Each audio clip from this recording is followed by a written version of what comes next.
O'zbek xalqi birlashadigan kun haqida gapirmoqchiman. Bilasiz, 18-iyun kuni O'zbekiston milliy terma jamoasi Jahon chempionatidagi ilk o'yinni o'tkazadi. Raqib o'ta jiddiy Kolumbiya. Ular bizni mensimasdan juda oson yutishlarga ishonishmoqda.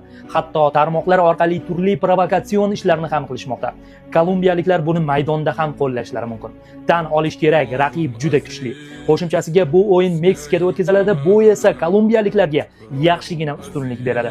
Hozirdanoq O'zbekiston Kolumbiya o'yini chiptalari sotuvi bo'yicha ushbu mundialda rekord o'rnatdi. 75 mingga yaqin muxlislar aynan Kolumbiyani qo'llab-quvvatlashadi. Barcha faktorlar bizga qarshi.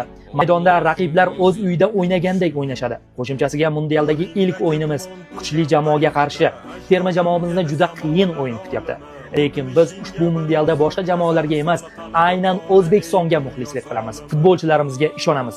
Shunday ekan, siz ham Olg'a O'zbekiston challenge'ida ishtirok eting. Ushbu videoga like bosing, xohlagan futbolchimizni belgilab keting va albatta izohlarda Olg'a O'zbekiston so'zini yozib qoldiring. Olg'a O'zbekiston, biz sen bilan.